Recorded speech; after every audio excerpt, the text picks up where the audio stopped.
desires. Stop for a moment and ask yourself, what is one of your aspirations? Take a moment and just fantasize. Let your mind wander. As the Reverend Robert Schuller says, what would you do if you knew you couldn't fail? You've just done what all truly successful people do. Creative planning, goal setting, daydreaming, call it what you want. All the great creatives throughout history use this creative state of daydreaming to formulate their ideas. Einstein imagined riding on a beam of light, flashing a torch across at another in order to come up with a theory of relativity. Tesla could design a machine perfectly in his mind before he did it in the physical world. Michelangelo, Goethe, Mozart, Walt Disney all referred to the creative daydream state or reverie as a source of ideas. What they were doing was a form of self-hypnosis or a guided imagery technique. But why is it so important? Because for anything to happen in the real world, it first has to happen in the imaginary world. Stop for a moment and have a look around you. Most of what you can see once started as a thought in someone's head. The more you think thoughts of success, the more you become successful. In order for you to improve your life, you need to improve your thoughts. All of us need to do this creative activity of designing goals. Goals are very important. Viktor Frankl, the famous psychologist who wrote Man's Search for Meaning, talked about his experiences in a concentration camp during World War II. He made a personal study of why only 1 in 28 people survived.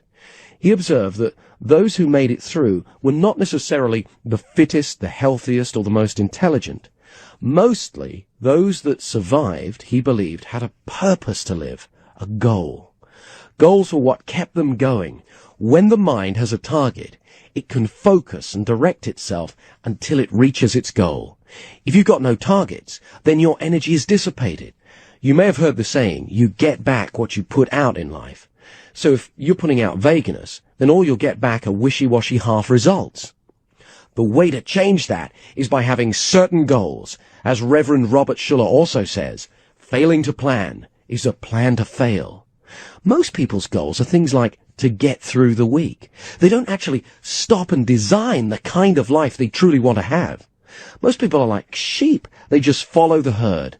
Less than 3% of Americans write down their goals. They just don't bother to design their destiny.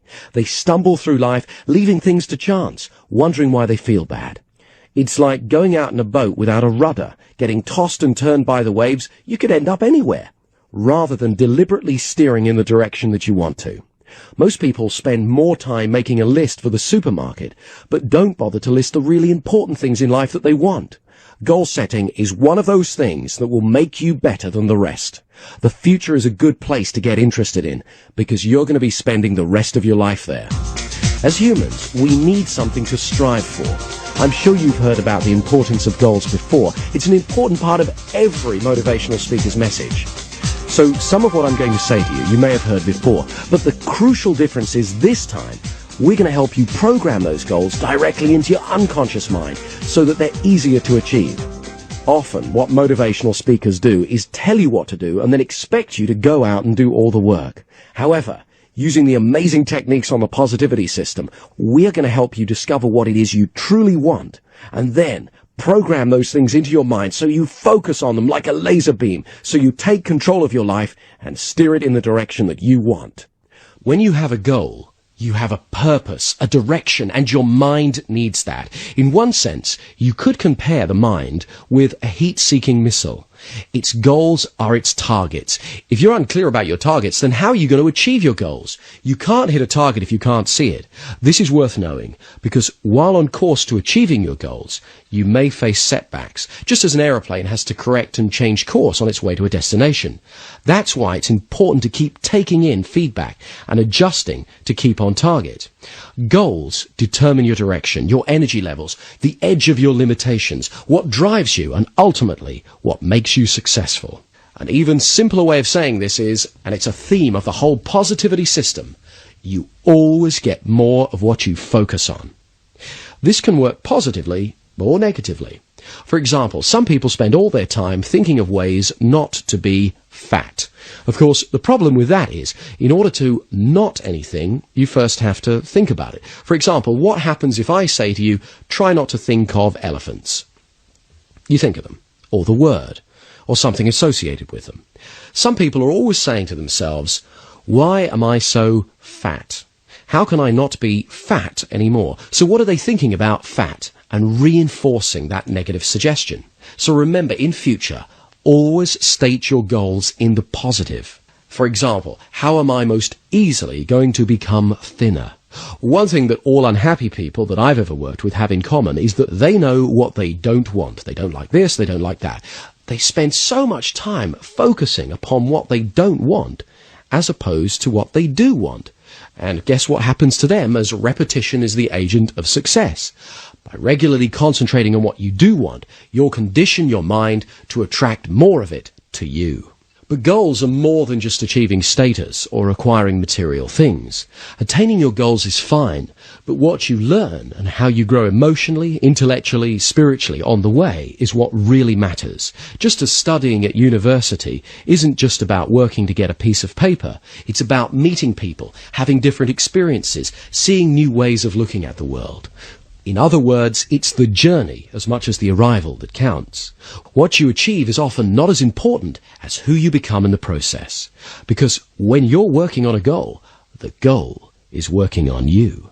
In the 1960s, President Kennedy talked of putting a man on the moon. He told Americans, we choose to go to the moon in this decade and do the other things, not because they're easy, but because they're hard, because that goal will serve to organize and measure the best of our energies and skills. Interestingly, many scientific discoveries completely unrelated with the space program happened as a result of that project.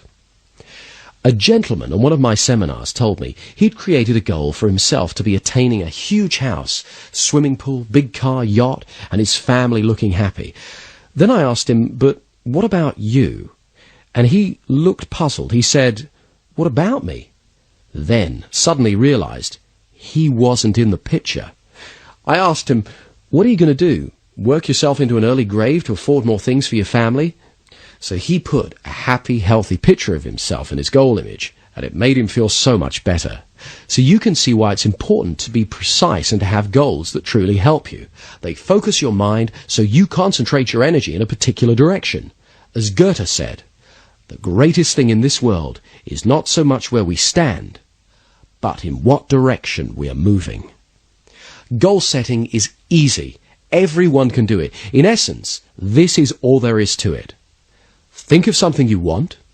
Imagine what it would be like to have it. Check to see if it's okay for you to have it. Think about how it might come about. And then focus your mind on that goal regularly. So now you know the basic idea of how creating goals works. Let's go through the 10 steps to successful goal setting together. As you do this, stop at each stage and take time to do each section properly. Step 1. First of all, ask yourself, what do I really want? Brainstorm. Write down what comes to mind. You can organize it all later. You don't need to be specific at first. Just an outline will do for now. If you have any problems getting started, then ask yourself again, what would I do if I knew I couldn't fail? Don't be too surprised at some of the things that come up. Oh, and don't start thinking about how it's going to happen yet. Just let the creative process continue. Think about all the major areas in your life: family, relationships, career, spiritual development. What would you really like to learn? What skills do you want to master? How much money do you want to accumulate? What character traits do you want to develop? What do you want to give back to the world? Do you want health and vitality, wealth and character improvements? Choose things that really excite you. Some people ask themselves what they'd do if the world was going to end in just a week. This also puts you in touch with what's really important to you. As you do this, really imagine your goals in as much detail as possible. You need to really visualize them. By the way, Everybody can visualize. For example, think of your front door. Which side is the handle on? And how do you know that? Because you see an image of it. Also, listen to the sounds that are part of your goals, and the feelings, the smells, the tastes. Create a rich internal experience of having your goals. Don't underestimate the power of your ideas. For example, money doesn't create ideas. It's ideas that create money. Einstein said, imagination is more important than knowledge. Disraeli said, imagination rules the world. So stop now, complete the exercise, and start it again when you've finished.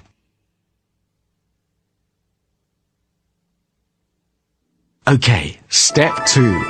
Next, prioritize. Find your most important goals. Which goals are your top 3? Take the time now to go through all of them and find the most important of your 3 goals. Make a list now and don't continue with the rest of this until you have. Step 3. In a moment, I'm going to ask you to imagine having achieved one of your goals. And at the same time, ask yourself this question. What will having this goal give me? The reason for doing this is to discover the values that underpin your goals. To understand the essence of what really drives you. We get an insight into our values when one of them's violated. For example, if someone is disloyal to you, it's because you value loyalty that you felt upset. Values let you know what's important to you. I remember on one of my seminars, a particular gentleman said that his top goal was money. So I asked him, what would that give you? He thought about it and imagined having lots of money and said, it'll give me a feeling of security and people will respect me. So what was really important to him was security and respect. So those were his values. Now, creating good feelings, in this case security and respect, are easy, as you've already discovered. So what he did was use some of the positivity techniques to make him feel much more secure and respect himself, and the money began to show up very quickly. So when you ask yourself, what's important about a particular goal? What will achieving your goal do for you now? Specific words or a phrase will come to mind, like security, achievement, contributing to life, something that's specific to you. The words you choose will signify your values, what's most important to you in life. Because any goal you have is really just a way of fulfilling your values. Some people have a goal that's helping others, because they value making the world a better place. Someone else might have a goal of winning an Olympic medal, because they value human achievement. Let's discover what your values are now. Vividly imagine having achieved one of your goals. See what you'll see. Hear what you'll hear. Feel how good you'll feel. Now, ask yourself, what does achieving this goal give you? What's important to you about this goal? Notice what words or phrases come to mind. Keep doing this until you have a list of words and phrases that represent your values. Now, ask yourself, what's important to you about all of these values? This is your most prized value. It's at the very core of what drives you in life. So now, you should have a detailed